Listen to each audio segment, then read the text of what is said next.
بسم اللہ الرحمن الرحیم۔ آج کے پروگرام کے ساتھ میں ہوں نصر اللہ ملک۔ ناظرین، مسلم لیگ نواز اعلان کر چکی ہے اور بار بار اس اعلان کا اعادہ کر رہی ہے کہ میاں نواز شریف 21 اکتوبر کو وطن واپس لوٹیں گے۔ پھر بھی ان سے سوال کیا جاتا ہے کہ کیا واقعی میاں نواز شریف واپس آ رہے ہیں؟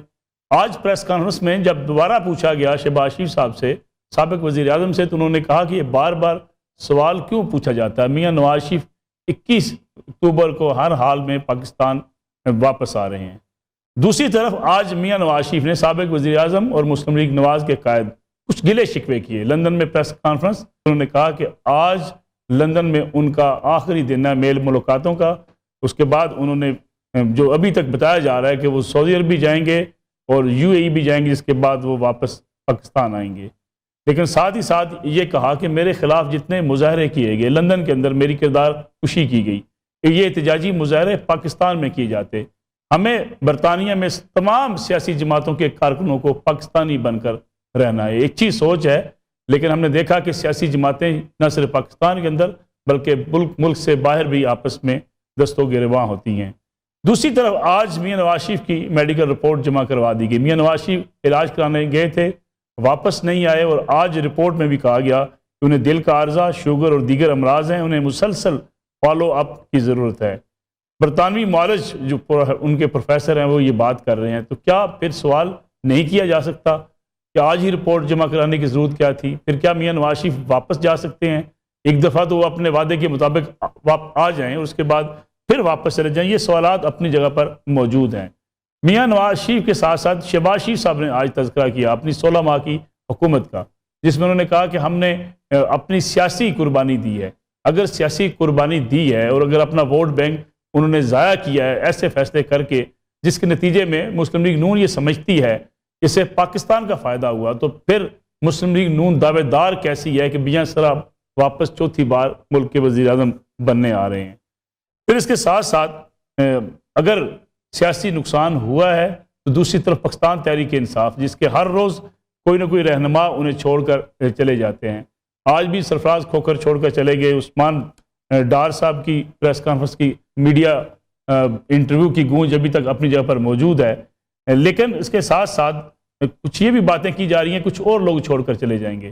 اگر اتنے ہی لوگ چھوڑ کر چلے جاتے ہیں تو پھر PTI کرے گی کیا واقعی میدان خالی ہوگا مسلم لیگ نواز کے لیے؟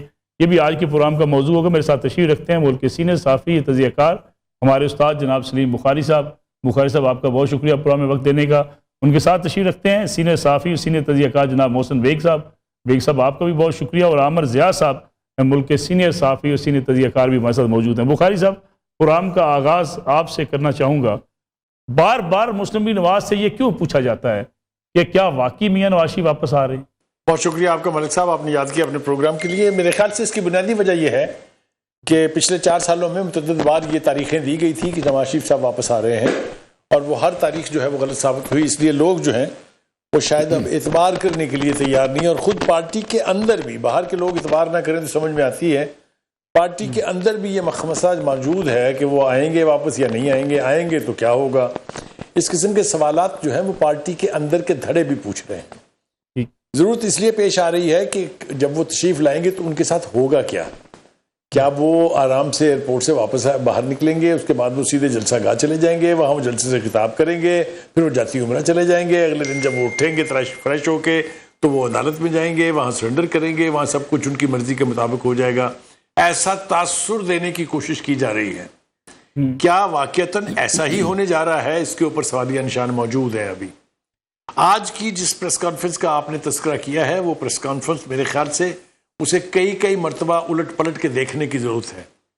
جس بیانیے کا ذکر لے کے شہباز شریف صاحب لندن گئے تھے بھائی کو منانے کے لیے کہ ذرا اس کو سافٹ کر لیں، اور واپسی پر کامیابی سے آئے تھے کیونکہ بیانیہ جو ہے وہ سافٹ کر لیا گیا تھا۔ میری مراد اس بیانیے سے جس میں کہا گیا تھا کہ ججز اور جرنیلوں کا بھی احتساب ہوگا اور کڑا احتساب ہوگا۔ وہی زبان استعمال کی تھی جو کبھی PTI کے چیف استعمال کیا کرتے تھے کہ چھوڑیں گے نہیں کسی کو۔ لیکن پھر ہم نے دیکھا کہ کہا گیا کہ دوسرا بیانیہ آیا کہ جی وہ 2017 سے پہلے کے معاملہ جات کو ایک طرف رکھ دیجئے، جس طرح انہوں نے کہا تھا کہ جو سائفر ہے از بیہائنڈ مائی بیک، تو 2017 کے بعد کی صورتحال کو سامنے رکھ کے ہم سیاست کریں گے۔ تو بیانیے بدل رہے ہیں، بدلتے رہے ہیں۔ اب جو یہ بیانیہ نئے سرے سے شہباز شریف صاحب تشکیل دینے کی کوشش کر رہے ہیں، جس میں کارگل کا ذکر بھی آ گیا ہے، جس میں سب کا احتساب ہونا چاہیے کی بات بھی دہرائی جا رہی ہے، یہ کس کے کہنے پہ کر رہے ہیں اب؟ کیا وہ جنہیں سمجھا جاتا ہے کہ وہ نون لیگ اور ملٹری اسٹیبلشمنٹ کے بیچ ایک پل کی حیثیت رکھتے ہیں، کیا اس پل میں سے کسی نے کہا ہے ان سے کہ یہ ساری چیزیں ایک نئے سرے سے آپ دہرا دیجئے؟ میرے خیال سے اس کے اوپر بھی سوالیہ نشان ہے کہ کیوں ضرورت پیش آئی آج کی یہ پریس کانفرنس کرنے کی؟ جی ملک صاحب۔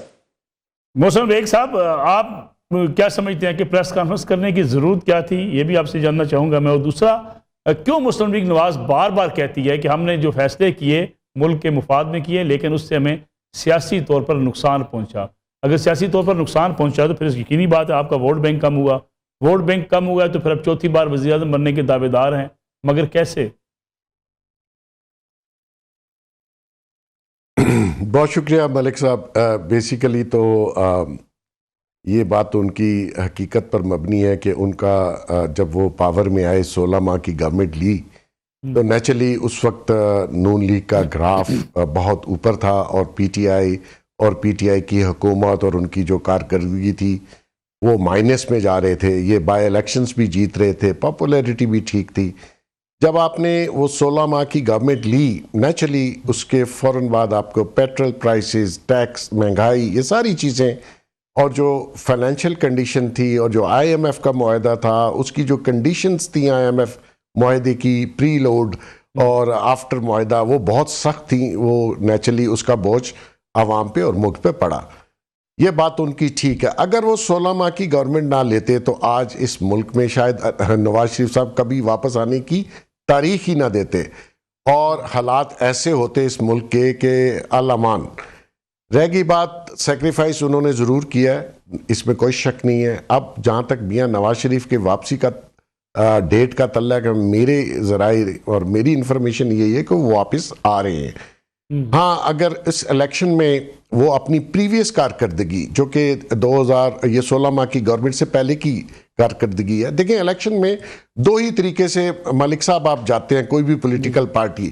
ایک وہ کہتی ہے کہ میں اقتدار میں آ کے یہ کام کروں گی جو کہ خان نے بڑے ہی وعدے کیے، یہ تو اللہ کو پتا تھا کہ وہ ایک بھی پورا نہیں کر سکتا، لیکن اس نے وعدے کیے، لوگوں کو خواب دکھائے، ایک امید دلائی اور ووٹ لیے۔ جب کارکردگی کی باری آئی تو 0+0۔ اب یہ جو نواز شریف اور نون لیگ ہے، ان کے پاس پریویس بتانے کے لیے بہت کچھ ہے، اور یہ میرے خیال میں اگر میں غلط نہیں ہوں تو پاکستان کی واحد پارٹی ہوگی جو بتانے کے لیے ان کے پاس اتنا کچھ ہے کہ وہ جب بھی اقتدار میں آئے انہوں نے کچھ نہ کچھ ڈیولپمنٹ کے کام کیے۔ باقی میں نہیں سمجھتا، اگر آپ مشرف صاحب کی گورنمنٹ کو نکال دیں تو مشرف صاحب نے بھی خاصی ڈیولپمنٹ کی تھی اپنے دور میں، تو نون لیگ کا یہ کام کہ جی ان کے پاس بتانے کے لیے کچھ ہے، اور ان پہ آگے الیکشن میں اگر کوئی وعدے وحید وہ کرتے ہیں اس قسم کے کہ وہ پورے ہو سکیں تو میں سمجھتا ہوں کہ وہ غلط نہیں ہوں گے۔ اب آ جاتے ہیں الیکشن کے اوپر۔ الیکشن میں دیکھیں، میں نہیں سمجھتا کہ پی ٹی آئی الیکشن میں اس طریقے سے حصہ لے سکے گی جس طریقے سے انہوں نے 2018 میں حصہ لیا۔ الیکشن میں جانے کے لیے آپ کو ایک لیڈر چاہیے، اور لیڈر وہ چاہیے جو پرائم منسٹر کا کینڈیڈیٹ ہو۔ میرا نہیں خیال کہ پی ٹی آئی کے اس وقت کوئی پرائم منسٹر کا کینڈیڈیٹ ان کے پاس موجود ہے جو کمپین کو لیڈ کرے، الیکشن کو لیڈ کرے اور ریلیز کو لیڈ کرے۔ ہاں، جس نے کرنا تھا وہ ماشاءاللہ میرا نہیں خیال کہ وہ واپس باہر آئے گا، کیونکہ اس کی جو کارنامے، چوریاں، فراڈ، جھوٹ اور یہ جو سائفر اور ملک دشمنی ہے وہ سب پہ اوپر ہے یہاں ہے۔ ہاں، ان کا ایک فین کلب ضرور ہے جو سوشل میڈیا کے اوپر بڑا ایکٹیو ہے، تو اس سے آپ سوشل میڈیا کے ذریعے الیکشن نہیں جیت سکتے۔ تو نون لیگ کو شاید یہ بھی ہو کہ اس کے لیے راہیں بڑی کلیئر ہوں گی، اور خاص کر پنجاب میں ان کا مقابلہ نہ تو پیپلز پارٹی کر سکتی ہے نہ ہی کوئی اور پارٹی کر سکتی ہے، تو اس لیے ان کو اپنا یہ میرے خیال میں روڈ کلیئر نظر آ رہی ہے جس کی بیس پہ وہ آنا بھی چاہتے ہیں اور الیکشن بھی لڑنا چاہتے ہیں، اور میرا خیال ہے اگر یہی حالات رہے تو وہ خاصی میجورٹی میں جیتیں گے۔ میجارٹی کی بات ہوتی ہے تو عمر زیاد صاحب، بعض لوگ کہتے ہیں کہ مسلم لیگ نواز 2/3 اکثریت لے سکتی ہے، 97 والی تاریخ دوبارہ دہرائی جا سکتی ہے۔ کیا اس کی بنیادی وجہ وہی ہے جس کا ذکر بھی محسن بیگ صاحب نے کیا، لیڈرشپ نہیں ہوگی، عمران خان صاحب کمپین کو نہیں چلا رہے ہوں گے، پرائم منسٹر کا کینڈیڈیٹ واضح نہیں ہوگا کہ کون، اگر حکومت میں پی ٹی آئی آتی ہے تو لیڈ کون کرے گا. عمران خان صاحب جیل کے اندر موجود ہوتے ہیں، تو یہ مسلم لیگ نواز کے لیے یہی کافی ہے الیکشن جیتنے کے لیے؟ مسلم صاحب بہت شکریہ موقع دینے کا. ایک تو میری گزارش ہے کہ جس پروگرام میں ہمارے بخاری صاحب موجود ہوں تو آپ ہمیں پھر جونیئر تجزیہ کار کہا کریں، کیونکہ واقعتاً جو سینئر ہیں وہ تو بخاری صاحب ہیں. ان کے پرمقصد نہ کریں عامر بھائی، خدا کے لیے نہ کریں مجھے. آپ ہمیشہ ایمبیرس کرتے ہیں آپ مجھے اس طرح کہہ کے. آپ ساتھی ہیں ہمارے جناب. اگر ہم نے اس طرح کی اونچ نیچ دیکھنی ہوتی تو پھر ہم یہ بیجز والے محکموں میں جاتے نا. پھر ہم بیجز والے محکموں میں جاتے ہیں، جرنلزم میں تھوڑی آتے ہیں. بخاری صاحب کو سلام کرنے کا میری انداز ہے. آپ خدا نخواستہ اور بخاری صاحب کہہ رہے ہیں ہم جرنلزم میں نہ ہوتے، ہم جنرل ہوتے ہیں. بہت شکریہ آپ کا. اچھا، دوسری بات یہ مسلم لیگ شخصیت ہے، پرانا نام ہے ہماری صحافت کا. میں یہ کہوں، دیکھیں یہ جو توقع لوگ کر رہے ہیں کہ جی نون لیگ کے سامنے میدان بالکل خالی ہے، میرے خیال میں اس میں ذرا سی کہتے ہیں کہ مبالغہ آرائی سے کام کیا جا رہا ہے. ایک تو ہمیں دیکھنا ہی چاہیے کہ اس وقت جو ہے نون لیگ بحیثیت قومی جماعت کے اس طرح کی جڑیں نہیں ہیں ملک کے تمام حصوں کے اندر. سندھ میں وہ نہ ہونے کے برابر ہیں، ٹھیک ہے نا. آپ اسی طرح دیکھیں بلوچستان کے اندر ان کی کارکردگی میں نہیں سمجھتا کہ ایسی ہوگی کہ ان کے پاس بہت کوئی نشستیں آ جائیں گی، 2-4 بھی آ جائیں. اسی طرح کے پی میں ہزارہ بیلٹ میں ایک زمانے میں ان کی ہوتی تھی فالوئنگ، وہ بھی ایروڈ کر گئی ہے، کچھ اختلافات ہوئے وہاں پر. تو اب صرف پھر رہ جاتا ہے پنجاب. اب پنجاب کے اندر ظاہر ہے کہ جیسے بھی بخاری صاحب روشنی ڈال رہے تھے کہ جو کچھ 16 ماہ کی کارکردگی کے دوران ہوا اور جس کو شہباز شریف صاحب کہتے کہ ہم نے قربانی دی، تو اس قربانی کی قیمت بھی وصول کی کہ ظاہر کرپشن کیسز ختم ہوئے ان پہ سے، اور جو ایک عوامی پرسیپشن ہے وہ بہت زیادہ منفی ہو گیا. خصوصاً اگر نون لیگ کے تمام رہنماؤں کی طرف سے نہ ہو تو کم از کم شریف خاندان کے حوالے سے، کہ انہوں نے اپنی سیاست کو استعمال کیا مبینہ طور پر اپنے ذاتی فائدے کے لیے ہر دور میں. اور اس میں وہ مثال دیتے ہیں نیب لاز میں قوانین کی، اور 72 اور چیزیں ہیں. تو ایسا نہیں ہے. پھر آپ دیکھیں کہ پنجاب کے اندر ایک تو ظاہر ہے کہ کوئی نئے پہلوان اتار دیے گئے ہیں، ہو سکتا ہے کوئی نیا پہلوان آ جائے. پھر دوسری بات ہے کہ لوگوں کے جو غصہ ہے، لوگوں میں جو اشتعال ہے، لوگ جتنے دل برداشتہ اور دل شکستہ ہیں سب پوری صورتحال سے، اس کو انڈرمائن مت کریں. وہ یہ نہیں ہوتا بعض اوقات کہ وہ نون لیگ کی محبت میں کسی اور کی محبت میں ووٹ دیں، بعض اوقات نیگیٹو ووٹنگ بہت. لیکن عامر ضیاء صاحب یہی غصہ 2002 میں لوگوں کو تھا، اسٹیبلشمنٹ سے ناراض تھے، میاں صاحب جلاوطن ہو چکے تھے، میاں صاحب کے ساتھ ہمدردیاں بڑی تھی، لیکن مسلم لیگ نواز کتنی سیٹوں پہ آگے تھی آپ کے سامنے؟ نہیں، میں آپ کو بتاؤں وہ دور میں ایک تو اس وقت اسٹیبلشمنٹ اتنی، میں سمجھتا ہوں کہ مشرف صاحب کی آپ کو بھی کچھ نہ کچھ ایسے لوگ مل جائیں گے جو ان کی تعریف کرتے ہیں. اور ان کے جب مجھے یاد ہے 1999 میں خود اسلام آباد میں تھا جب ملٹری کو ہوا تھا، تو کس طرح سے لوگوں نے اس کو خوش آمدید کہا تھا. اور پورے جو بالعموم ہمارے حتیٰ کہ جو سیاسی پہلوان تھے، بے نظیر صاحبہ خود اور پھر نواب دادا، تو ایک شروع بعد میں وہ تو ARD بنی تھی نا جا کے، تو وہ ایک جو فوجی انقلاب تھا، یہ تبدیلی تھی، اس کو لوگوں نے بہت زیادہ خوش آمدید کیا تھا، ویلکم کیا تھا. یہ تاریخ کا حصہ. پھر بعد میں 2007 میں ظاہر ہے کہ ٹیم ختم ہو گئی تھی، اور مشرف صاحب کا جو شروع کے دور تھے، میں وہ پروگرام کا موضوع نہیں، اس پہ بات نہیں کرنا چاہیے اس وقت. تو وہ دور بالکل مختلف تھا، آج صورتحال مختلف ہے.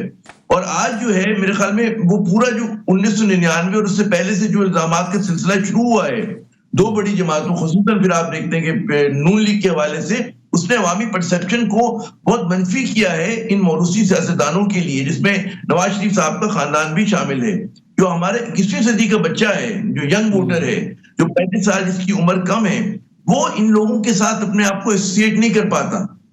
پاکستان آگے جا چکا ہے اور یہ سیاستدان 20ویں صدی کے مسائل کی نمائندگی کرتے ہیں. they were part of the problem, never a solution. تو اس کو اگر آپ سولوشن بنا کے لے کر آئیں گے تو میرے خیال میں لوگوں میں پذیرائی نہیں ہوگی. حتیٰ کہ ان کا جو لہجہ ہے، لوگوں کو کہتے ہیں نا کہ میں سمجھتا ہوں جو الیکشن سے پہلے الیکشن کے بعد آپ میسیجنگ کر رہے ہوتے ہیں، اس سے لوگ ان سے ایسوسیٹ نہیں کر پائیں گے. میں بڑے شہروں کی بات کروں، ہو سکتا ہے کہ دیہاتوں میں الیکٹیبلز کی پولیٹکس ہوتی ہے، وہاں پر کچھ اور حال ہو. وہاں بھی بہت زیادہ اربنائزیشن ہو گئی ہے. تو میں نہیں سمجھتا نہ صرف شریف خاندان بلکہ موروثی سیاست دانوں جتنے بھی ہیں ان کو ایک ٹف ٹائم آج اس الیکشن میں ہو سکتا ہے کم ملے، اگلے الیکشن میں اور زیادہ ملے گا. لیکن نون لیگ کے خلاف پروٹیسٹ ووٹنگ بہت ہوگی، نیگیٹو ووٹنگ بہت ہوگی. تو پھر کوئی بھی ان کے سامنے کھڑا ہو، اس میں ضروری نہیں کہ PTI ہو. ٹھیک ہے عامر ضیاء صاحب، ایک کمرشل بریک پروگرام میں شامل کر لیں، واپس آتے ہیں ایک بریک کے بعد.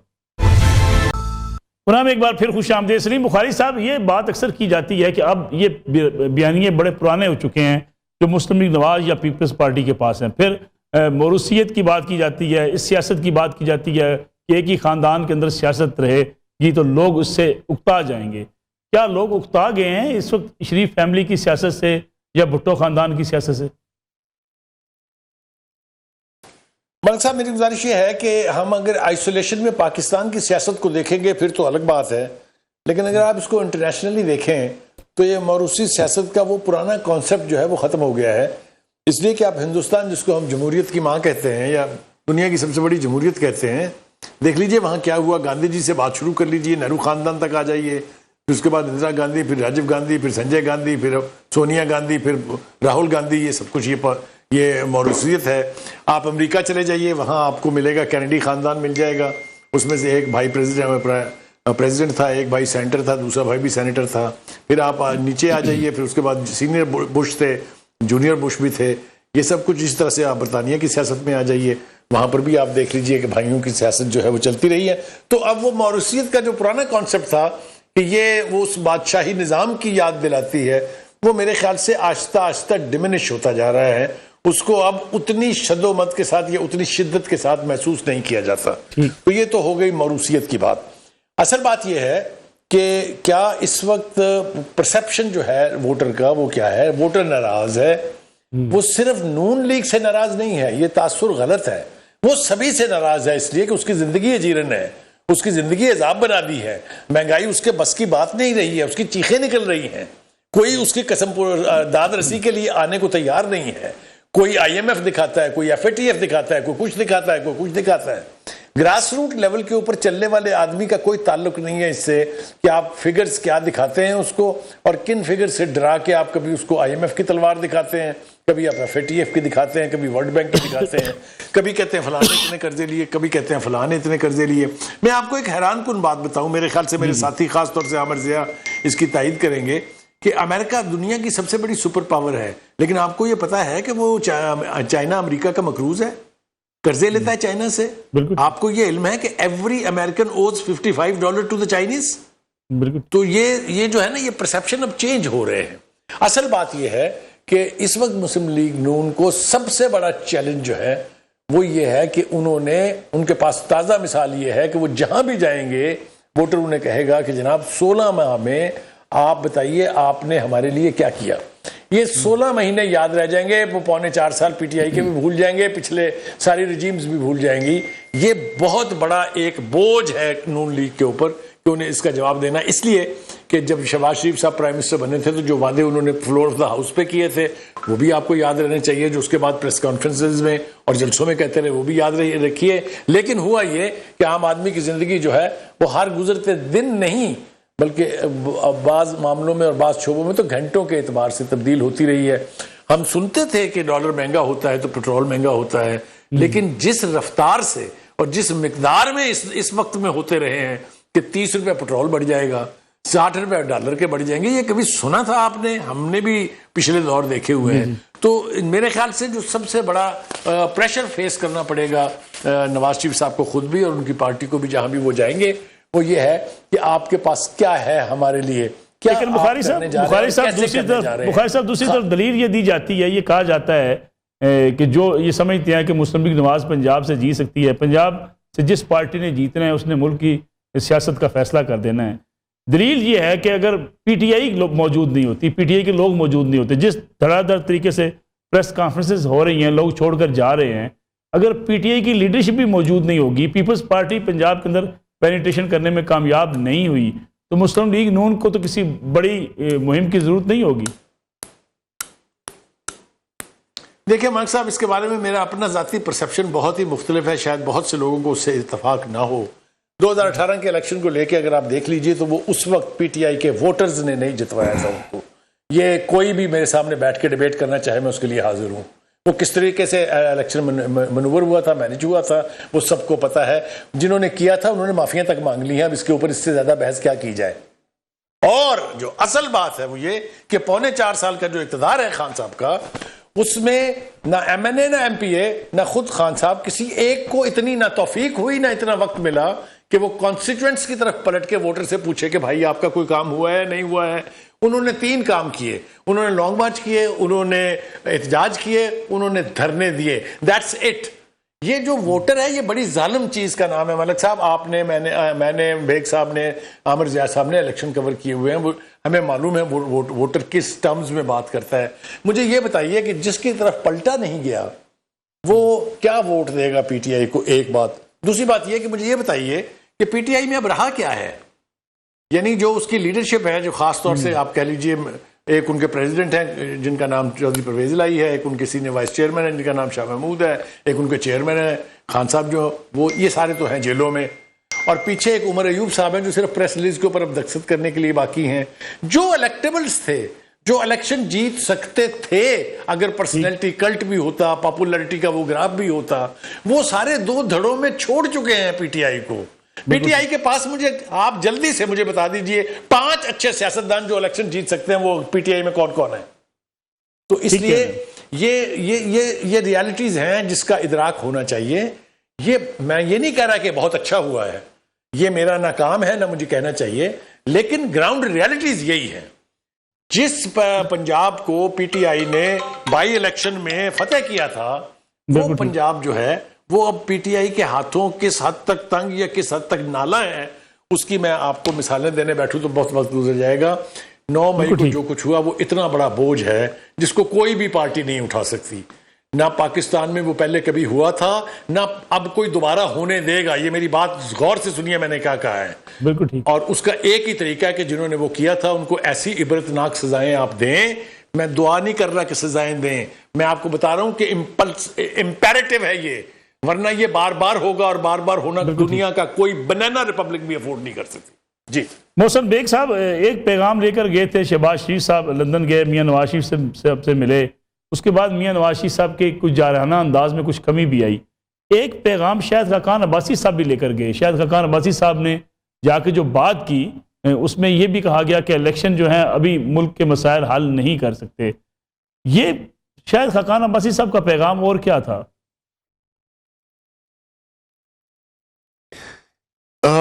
ملک صاحب مجھے نہیں پتا وہ کیا پیغام لے کے گئے, یہ تو شاید وہ ہی بتا سکتے ہیں, لیکن میرا خیال میں ان کی کسی بات میں بھی وزن نہیں ہے.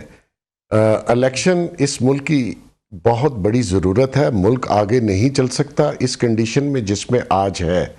الیکشن آپ کو کرانے ہیں, اور الیکشن میں آپ کو بھی پتا ہے ہمیشہ کیا ہوتا ہے اور کس طریقے سے کسی کو بھی میجورٹی دی جاتی ہے. اس میں تو کوئی ابہام نہیں ہونا چاہیے, نہ کوئی آج تک اس ملک میں کہہ سکتا ہے کہ فیئر الیکشنز ہوئے ہیں.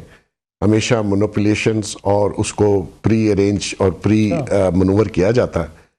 مقصد یہ ہے کہ الیکشن ضروری ہیں, اور الیکشن کے بعد ایک پولیٹیکل گورنمنٹ, اور پولیٹیکل گورنمنٹ کے بعد ایک پولیٹیکل سٹیبلٹی.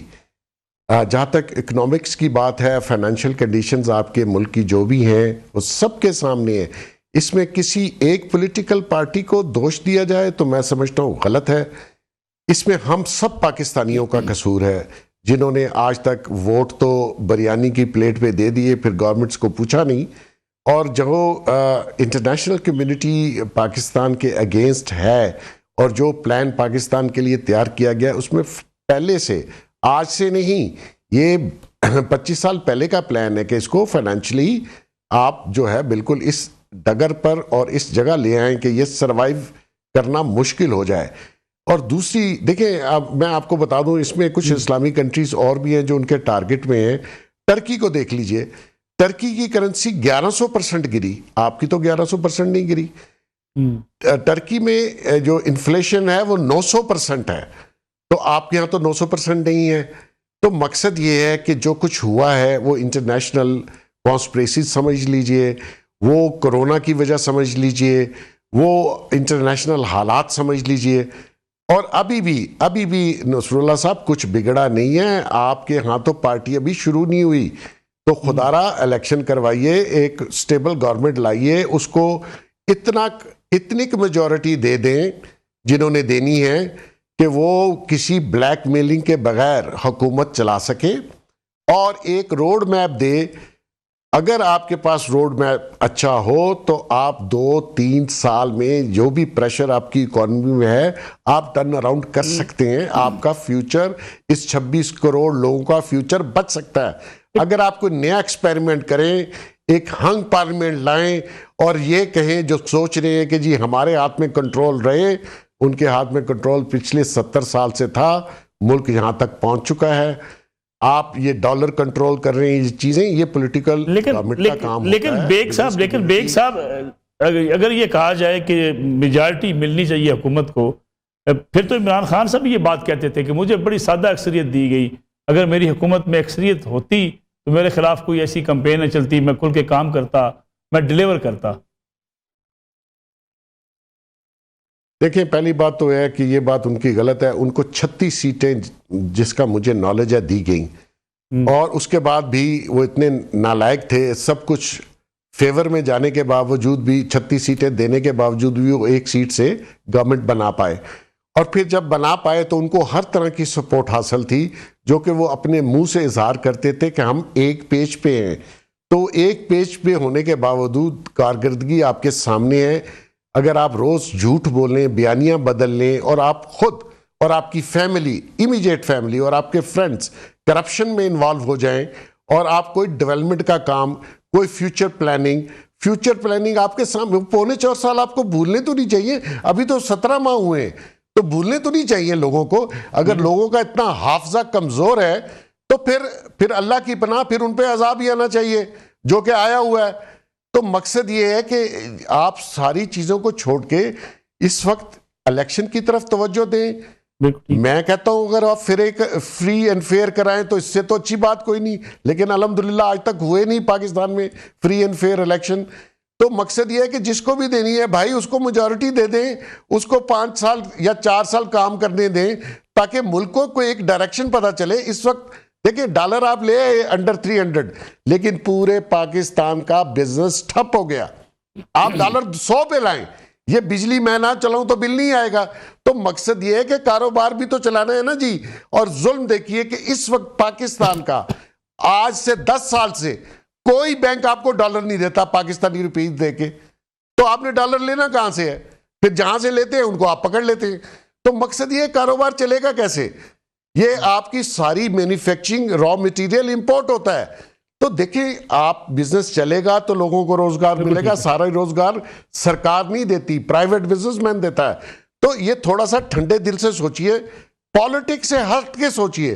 پالیٹکس ہمارے لوگوں کی نسوں میں گھس گئی ہے, جس کی مطلب وجہ بھی سمجھ نہیں آتی, اور حالات بھی ہمارے اس قدر ہو گئے ہیں. اور وہ جو باہر آپ دیکھتے ہیں یا ادھر جو پرابلمز آ گئی ہیں, گفتگو کے ساتھ ہی لڑائی شروع ہو جاتی ہے. مقصد یہ ہے کہ یہ جو پیٹرن تھا ہو گیا, گزر گیا, واپس نہیں آ سکتا. آپ نے فیوچر کی طرف دیکھنا ہے, اس ملک کے عوام کے فیوچر کی طرف دیکھنا ہے. 26 کروڑ لوگ ہیں ملک صاحب, آپ کو پتہ ہے کہ 26 کروڑ لوگوں کی ایک دن کی روٹی کو 3 ارب روٹی چاہیے آپ کو ان لوگوں کو کھلانے کے لیے. یہ 4-4, 5-5 روٹیاں کھاتے ہیں ایک دن میں, تو کہاں سے کھائیں گے؟ آپ کے پاس تو گندم نہیں ہے, امپورٹ کرنے کے پیسے نہیں ہیں. تو اس طرف سوچیں. یہ تو اگر حالات, اگر آپ نہیں ابھی بھی آپ نیا ایکسپیریمنٹ کریں گے, بلیو کیجئے آپ خانہ جنگی میں چلے جائیں گے, پھر کوئی کنٹرول نہیں کر سکے گا. ناظرین یہاں پہ ایک کمرشل بریک کا وقت ہوا ہے, واپس آتے ہیں اس کمرشل بریک کے بعد. پرام ایک بار پھر خوش آمدید. عامر ضیاء صاحب جو بھی بات کر رہے ہیں, محسن بیگ صاحب بھی, کہ عمران خان صاحب کے پاس اکثریت بھی تھی, پارٹی کی کو سپورٹ بھی تھی مکمل, ایک صفحہ بھی ایک تھا, ساری سپورٹ کے باوجود عمران خان صاحب ملک کے مسائل حل نہیں کر سکے. کوئی بڑا کارنامہ ان کی پاکٹ میں نہیں جس کو لے کے پی ٹی آئی جائے میدان کے اندر کہ یہ 4.5 سالوں میں ہم نے یہ کچھ کر دکھایا تھا. تو پھر اگر اتنی سپورٹ کے باوجود عمران خان جیسا جو اپنے آپ کو انقلابی لیڈر کہتے تھے وہ بھی ناکام ہو گئے, تو پھر کون معاملات بہتر کر سکتا ہے؟ یہ تو بڑا ہی مشکل سوال کر دیا آپ نے. میں اس بات سے بالکل آپ سے متفق ہوں کہ جو عمران خان کی نادانیاں تھیں وہ تو سب کے سامنے ہے, کہ واقعی ان کو جتنا سپورٹ حاصل تھی ہمارے اداروں کی, اور وہ وقت ایسا تھا کہ مطلب ایک گڈ ول بھی تھی ان کے پیچھے, کوئی کہتے ہیں اسکینڈل بھی نہیں تھا, وہ تو دور وہ ان کا اچھا تھا. اور اس کے باوجود اگر چیزیں معاملات اس حد تک ان کے لیے خراب ہو گئے تو میرے خیال میں ان کو جیل میں موقع مل رہا ہوگا کہ وہ خود تنقیدی کریں کہ کہاں کہاں ان سے غلطیاں ہوئیں. اچھا اسی طرح کے جب آپ اتنا ہائی مورل گراؤنڈ لیتے ہیں بدعنوانی کے خلاف، جو کہ بالکل لینا چاہیے ہر ہمارے سیاستدان کو، تو اس کے بعد آپ کے اوپر انگشت نمائی کی جگہ بالکل گنجائش نہیں ہونی چاہیے تھی. اور وہاں پر مطلب ہے کہ آپ نے دیکھا کہ وہاں پر بھی ذرا سی کمزوری کا مظاہرہ کیا گیا.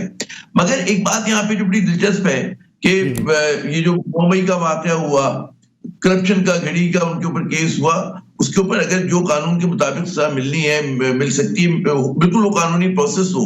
لیکن لوگوں میں جو ایک فیلنگ آ رہی ہے وہ یہ کہ دوہرا معیار ہے کہ پی ٹی آئی کے ساتھ تو ذرا سی زیادہ سختی ہے، لیکن اسی قسم کے جرائم کا یا الزامات کے شکار جو دیگر پولیٹیکل پارٹیز یا ان کی قیادت رہی ہے، وہ تو آج شہباز شریف صاحب نے اس کی وضاحت کی نا امر ضیاء صاحب کے ہمارے اوپر بڑے ظلم ہوئے لیکن ہم نے جی ایچ کے اوپر حملہ نہیں کیا، ہم کور کمانڈر ہاؤس نہیں گئے، ہمیں جلا وطن ہونا پڑا، گرفتار ہونا پڑا، اٹک جیل بھی گئے، لیکن ہم نے کسی فوجی تنصیبات یا گھر کے اوپر حملہ نہیں کیا.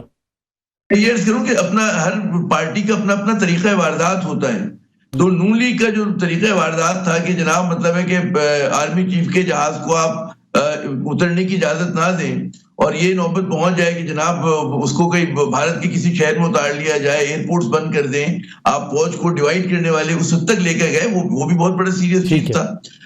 کے معاملات کو جس طرح مس ہینڈل کیا گیا، اس کی وہ کتابوں کے اندر وہ بالکل عبد الباسط صاحب کی کتاب میں بڑی تفصیل سے اس کا ذکر ہے. تو بات یہ ہوتا ہے کہ ہر آدمی کا اپنا ایک طریقہ واردات ہوتا ہے. میں یہ نہیں کہہ رہا کہ اس سے پی ٹی آئی کے اگر اس نے جو غلطیاں کی اس کی انٹینسٹی کم ہو جاتی، میرا کہنا ہے کہ اس سے بڑی یا اتنی ہی سیویئر غلطیاں جو تھیں یا جو وہ تھی وہ نون لیگ نے بھی کی. پاکستان پیپلز پارٹی کے وطن سے بھی AZ پیدا ہوئی تھی اور اس نے بھی حملے کیے تھے، سب کچھ کیا تھا. تو یہ ہماری تاریخ میں مطلب حملے کی نوعیت مختلف ہے. پھر پوری سسٹین کیمپین کی ہمارے اداروں کے خلاف لبرل ایلیمنٹ کے ساتھ، ملکی قوتوں کے ساتھ مل کر یہی سیاستدان چلایا کرتے تھے، جو آج مطلب ہے کہ وہ پھر مطلب ہے کہ میں سمجھتا ہوں احسان مند ہونا چاہیے نواز شریف صاحب کو، جنرل باجوہ کا، کہ ان کی اس کی وجہ سے، مہربانی کی وجہ سے انہیں ملک سے باہر جانے کا موقع ملا اور ان کی سیاست کا احیا ہوا، ورنہ تو بہت ہی مشکل تھا. تو بات یہ سب سے اچھا وے فارورڈ جو کہ بخاری صاحب نے کہا کہ فیئر اینڈ فری الیکشن ہو جائے، بہت اچھی بات ہے تاکہ کوئی نیا تنازع نہ کھڑا. بخاری صاحب پرام چونکہ ٹائم بہت کم رہ گیا، میں آپ سے چاہوں گا بڑا مختصراً، اگرچہ بیگ صاحب یہ بات کر رہے تھے کہ نگران حکومت کا یہ کام نہیں ہے، لیکن ہم نے دیکھا کہ نگران حکومت کے دور میں 35-40 روپے تک ڈالر یکدم نیچے آ گیا. سیاسی حکومتیں آج تک کوئی ایسا قدم نہیں اٹھا سکی کہ ڈالر اتنی تیزی سے اوپر جائے اور اتنی جلدی نیچے بھی لایا جا سکے. وہ تو آپ نے دیکھا ہوگا اسحاق ڈار صاحب کا بیان جو ہے، انہوں نے کہا کہ جی وہ ہمارے دور کے فیصلے تھے 16 مہینے کے، جس کے نتیجے میں اب ڈالر اور پٹرول کی قیمتیں نیچے آ رہی ہیں. میں یہ نہیں کہہ رہا کہ وہ جو کہہ رہے ہیں درست کہہ رہے ہیں، لیکن میں نے آپ کو بتایا کہ ان کا رسپانس اس کے اوپر یہ ہے.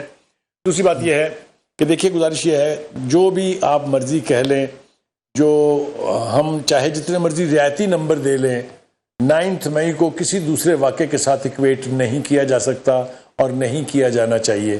9 مئی اس لیے نہیں کہ وہ پی ٹی آئی اس کے اندر گلٹی ہے یا اس کی قصوروار ہے، کوئی بھی ہو، کچھ ایسے انسٹیٹیوشنز ہوتے ہیں، کچھ ایسے نو گو ایریاز ہوتے ہیں جہاں نہیں جانا چاہیے. بیگ صاحب نے تھوڑا سا تذکرہ کم کیا. مجھے آپ بتائیے کبھی آپ نے سنا کہ کوئی پروٹیسٹرز جو ہیں وہ پیٹرول بم لے کے کسی ایرو ڈرم میں گھس جائیں جسے ایئر بیس کہتے ہیں ہم؟ کیا آپ نے کبھی سنا کہ کسی نے کھڑے جہازوں کو آگ لگانے کی کوشش کی ہو اور وہ بھی فوج کے؟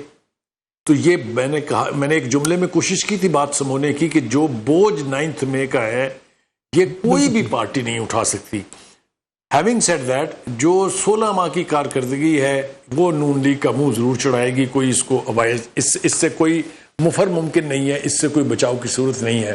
میرے خیال سے اب جو یہاں آزمائے ہوئے مورے ہیں پہلے سے، جن میں شہباز شریف صاحب اور ان کی جو چکن کیبنٹ ہے، وہ کچن کیبنٹ ہے، وہ ساری شامل ہے.